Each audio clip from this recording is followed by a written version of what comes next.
ಒಂದು ಕಡೆ ಸುಂದರ ಸ್ತ್ರೀಯರನ್ನು ಕಂಡು ಮೋಹಿತನಾಗಿ ಆಲಸ್ಯಗೊಂಡಾಗ ಅವನ ಅನುಚರರು ಈ ಬೇಹನ್ನರಿತು ಅರಸನ ಇಷ್ಟಸಾಧನೆಯಲ್ಲಿ ಸಹಕಾರಿಗಳಾದರು.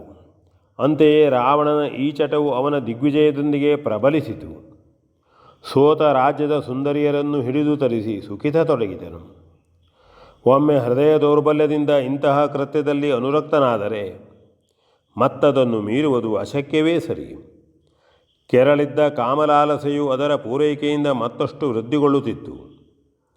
ಇಂದ್ರಿಯ ದಾಹವು ಮಿತಿಮೀರಿದಂತೆಲ್ಲ ಅದರ ಶಮನಕ್ಕಾಗಿ ರಾವಣನಿಗೆ ಹೊಸ ಹೊಸ ರೂಪಗಳ ಬಯಕೆಯಾಯಿತು. ಸಾಮ್ರಾಜ್ಯವನ್ನು ಬಲಪಡಿಸುವ ಉದ್ಯೋಗದಲ್ಲಿ ಅವನಿಗೆ ಭೋಗಲಾಲಸೆಯ ವಿವರ್ಧನೆಯೇ ಬೆಳೆಯಿತು. ಆರಂಭದಲ್ಲಿ ಗೋಪ್ಯವಾಗಿಯೇ ಇದ್ದ ಈ ವ್ಯವಹಾರವು ಮತ್ತೆ ರಾಜಮರ್ಯಾದೆಯಿಂದೇ ಬೆಳೆದು ರಾವಣನು ದೇಶ ದೇಶದ ಸುಂದರಿಯರನ್ನು ಬಲಾತ್ಕಾರವಾಗಿ ಹಿಡಿದು ತರಿಸಿ ತನ್ನಂತಃಪುರವನ್ನು ನಿಸ್ಸಂಕೋಚವಾಗಿ ತುಂಬಿಸಿಕೊಂಡನು.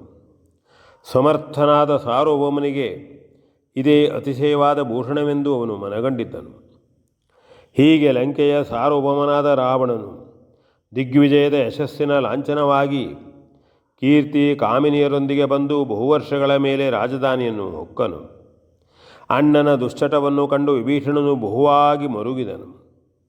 ಕೈಕಸೆಯು ನಿರುಪಾಯಳಾದಳು.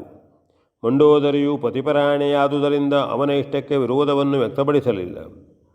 ಅಂತೂ ರಾವಣನು ತನ್ನ ಕಾರ್ಯದಲ್ಲಿ ತಾನಾಗಿ ಮುಂಬರಿದು ಸ್ವೇಚ್ಛಾಚಾರ ಸಂಪನ್ನನಾದನು. ಈ ಮಧ್ಯೆ ದಿಗ್ವಿಜಯದ ಭರದಲ್ಲಿ ಪ್ರಮಾದವಶದಿಂದ ರಾವಣನು ತನ್ನ ತಂಗಿಯಾದ ಶೂರ್ಪಣಖೆಯ ಗಂಡನನ್ನು ಸಂಹರಿಸಿಬಿಟ್ಟಿದ್ದನು. ಹಾಗಾಗಿ ಪತಿವಿಹೀನೆಯಾದ ಆಕೆಯು ಮತ್ತೆ ಅರಮನೆಯನ್ನೇ ಸೇರುವಂತಾಯಿತು.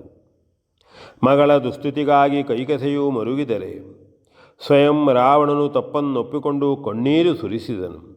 ಆದರೇನು, ಸತ್ತವರು ಮರಳಿ ಬರುವುದಿದೆಯೇ? ದಿನಗಳು ಉರುಳಿದಂತೆಲ್ಲ ದುಃಖವದು ತಾನಾಗಿ ಶಮನವಾಗತೊಡಗಿತು. ಕಾಲವು ಸರ್ವಕ್ಕೂ ಔಷಧವಾಗಿದೆ. ಆದರೂ ಶೂರ್ಪಣಖೆಯನ್ನು ನೋಡಿದಾಗಲೆಲ್ಲ ರಾವಣನು ತನ್ನ ಅಚಾತುರ್ಯಕ್ಕಾಗಿ ಪರಿತಪಿಸುತ್ತಿದ್ದನು. ದಾನವರ ಭಾಗ್ಯವಿಧಾತನಾದ ತಾನು ತನ್ನ ತಂಗಿಯ ಸೌಭಾಗ್ಯವನ್ನು ಮುರಿದೆನಲ್ಲ ಎಂದು ಅವನ ಅಂತರ್ಯದಲ್ಲಿ ಒಂದು ರೀತಿಯ ವ್ಯಸನವೇ ಬೇರೂರಿದಿತು. ಆದುದರಿಂದ ಅವನಿಗೆ ಸರ್ವಸಂಪತ್ತಿನ ತವರ್ಮನೆ ಎನಿಸಿದ್ರೂ ಆತನ್ನ ಲಂಕೆಯಲ್ಲಿ ಇರಲು ಬೇಸರವೇ ಬರುತ್ತಿತ್ತು. ಮೇಲಾಗಿ ಮನಸ್ಸಿನ ಬೇಸರವನ್ನು ಕಳೆಯುವ ಸಾಧನಗಳೆಲ್ಲವೂ ಹೊಸತನವನ್ನು ಕಳೆದುಕೊಂಡಿದ್ದವು. ಇದು ಅದು ಎಲ್ಲ ಹಳತು ಎಂದು ಕಂಡಾಗಲೆಲ್ಲ ಹೊಸತು ಇನ್ನಾವುದು, ಎಲ್ಲಿ ಎಂದೇ ತೋರುತ್ತಿತ್ತು. ಹೀಗಿರುವಲ್ಲಿ ಒಂದು ದಿನ ಯಕ್ಷನೊಬ್ಬನು ಬಂದು ವೈಶ್ರವಣನಿಂದ ಕೊಡಲ್ಪಟ್ಟ ಪತ್ರವನ್ನು ವಿವಿಧ ಮುತ್ತು ರತ್ನಾದಿಗಳೊಂದಿಗೆ ರಾವಣನಿಗೆ ಸಮರ್ಪಿಸಿದನು. ಮುದ್ರೆಯನ್ನೊಡೆದು ಕೊಳವಿಯಿಂದ ಪತ್ರವನ್ನು ತೆಗೆದು ಓದಿಕೊಂಡೊಡನೆಯೇ ಅಪಾದ ಮಸ್ತಕನಾಗಿ ದಶಗ್ರೀವನು ಕೋಪದಿಂದ ಉರಿಯತೊಡಗಿದನು. ಆ ಪತ್ರದಲ್ಲಿ, ದಾನವ ಸಮ್ರಾಟನಾದ ಲಂಕೇಶ್ವರನಿಗೆ ನಿನ್ನಣ್ಣನಾದ ಯಕ್ಷೇಶ್ವರ ವೈಶ್ರವಣನು ತನ್ನನುಭವದ ಹಿತೋಪದೇಶಕ್ಕಾಗಿ ಈ ಪತ್ರವನ್ನು ಕಳಿಸಿದ್ದಾಗಿದೆ. ಅನ್ಯಥಾ ಭಾವಿಸಬಾರದು. ಘನತಪೋದರರೆನ್ನಿಸಿದ ವಿಶ್ರವಸು ಮಹಾಮುನಿಗಳ ಔರಸಪುತ್ರರಾದ ನಾವು ನಮ್ಮ ಯೋಗ್ಯತೆಗೆ ತಕ್ಕಂತೆ ಬೇರೆ ಬೇರೆ ಕಡೆಗಳಲ್ಲಿ ನೆಲೆಗೊಂಡಿರುತ್ತೇವೆ. ಆದರೂ ಅಣ್ಣ ತಮ್ಮಂದಿರ ಆ ವಾತ್ಸಲ್ಯಕ್ಕೆ ಪ್ರದೇಶ ವ್ಯತ್ಯಾಸದಿಂದ ಯಾವ ಬಾಧಕವೂ ಇರಲಾರದು. ನಾನು ಹಿಮಾಲಯ ಪ್ರಾಂತ್ಯದಲ್ಲಿ ವಿಹರಿಸುತ್ತಿದ್ದಾಗ ಪಾರ್ವತೀದೇವಿಯು ಆ ಪ್ರದೇಶಕ್ಕೆ ವನವಿಹಾರಕ್ಕಾಗಿ ಬಂದಿದ್ದಳು. ಆ ಸೌಂದರ್ಯವನ್ನು ಕಂಡು ಮುಗ್ಧನಾಗಿ ಆಕೆಯನ್ನು ಒಂದೇ ಕಣ್ಣಿನಿಂದ ದಿಟ್ಟಿಸಿದನು. ಹಾಗೆ ನೋಡುತ್ತಿದ್ದಂತೆಯೇ ಉರಿಯುವ ಕೊಳ್ಳಿಯಿಂದ ಕಣ್ಣನ್ನಿರಿದಂತಾಗಿ ಆ ಕಣ್ಣು ಉರಿದೇ ಹೋಯಿತು. ತತ್ಕ್ಷಣ ಪಶ್ಚಾತ್ತಾಪದಿಂದ ಅಪರಾಧವನ್ನು ಕ್ಷಮಿಸಬೇಕೆಂದು ಸತ್ಯವನ್ನೇ ಮುಂದು ಮಾಡಿ ಪ್ರಾರ್ಥಿಸಿದನು. ಮಂಗಳಪ್ರದಾಯಕನಾದ ಶಿವನು ಪ್ರತ್ಯಕ್ಷನಾಗಿ ತನ್ನ ಅಪರಾಧವನ್ನು ಕ್ಷಮಿಸಿ ಉದ್ಧರಿಸಿದನು. ಆದರೂ ಉರಿದ ಕಣ್ಣು ಉರಿದೇ ಹೋಗಿದ್ದಿತು. ಕುಮಾರ, ನೀನು ಸಾರ್ವಭೌಮನು ನಿಜ. ಅದ್ಭುತವಾದ ತಪಶಕ್ತಿಯೂ ನಿನ್ನಲ್ಲಿದೆ.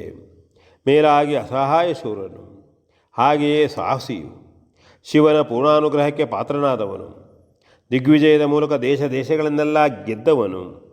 ಆದರೆ ಯಾವ ದೋಷದಿಂದಲೋ ನಿನ್ನ ವರ್ತನೆಯು ಸಜ್ಜನರ ಮೆಚ್ಚುಗೆಯನ್ನು ಕಳೆದುಕೊಂಡಿದೆಯಂತೆ. ನಾನು ತಿಳಿದಂತೆ ನೀನು ಸ್ತ್ರೀ ವ್ಯಾಮೋಹದಿಂದ ಒಂದೇ ಥವನೆ ನಿನ್ನ ಅಂತಃಪುರವನ್ನು ಬೇರೆ ಬೇರೆ ಸ್ತ್ರೀಯರಿಂದ ತುಂಬಿಸಿಕೊಂಡಿರುವೆ. ವತ್ಸ, ನನ್ನಂತೆ ನೀನಾಗಬಾರದು. ಅದಕ್ಕಾಗಿ ಎದೆಬಿಚ್ಚಿ ನಿನಗಿದನ್ನು ತಿಳಿಸುವುದಾಗಿದೆ. ಪರಸ್ತ್ರೀಯರನ್ನು ಕೆಟ್ಟ ಕಣ್ಣಿನಿಂದ ಕಂಡ ನನ್ನ ಪಾಡು ಒಂದೇ ಕಣ್ಣಿನ ಕುಬೇರನಾಗುವಂತಾಯಿತು. ಆದುದರಿಂದ ನಿನಗಿದನ್ನು ತಿಳಿಯಬಹುದು ನನ್ನ ಕರ್ತವ್ಯವಾಗಿದೆ. ಇಂದ್ರಿಯವು ಹಸಿದಾಗ ಸಂಯಮದಿಂದ ಮಾತ್ರ ಅದನ್ನು ಹತೋಟಿಯಲ್ಲಿಟ್ಟುಕೊಳ್ಳುವುದಕ್ಕೆ ಸಾಧ್ಯವು ಹೊರತು ಇಂದ್ರಿಯದ ವಶನಾಗಿ ಅದರ ಬೇಡಿಕೆಯನ್ನು ಇತ್ತು ಪೂರೈಸಿದಂತೆಲ್ಲ ಅದು ನಮ್ಮನ್ನು ಕಾಡುತ್ತಲೇ ಇರುತ್ತದೆ. ಒಮ್ಮೆ ವಿಚಲಿತನಾದಾಗಲೇ ಜಾಗೃತನಾಗದಿದ್ದರೆ ಅಧಪತನವು ಕಟ್ಟಿಟ್ಟಂತೆಯೇ ಸರಿ. ಅಧಿಕಾರ ಐಶ್ವರ್ಯಗಳು ನಾನಾ ಪ್ರಲೋಭನಗಳಿಗೆ ಕಾರಣಗಳು, ಆದರೆ ಕಾಮವು ಸರ್ವನಾಶಕ್ಕೆ ಕಾರಣವು.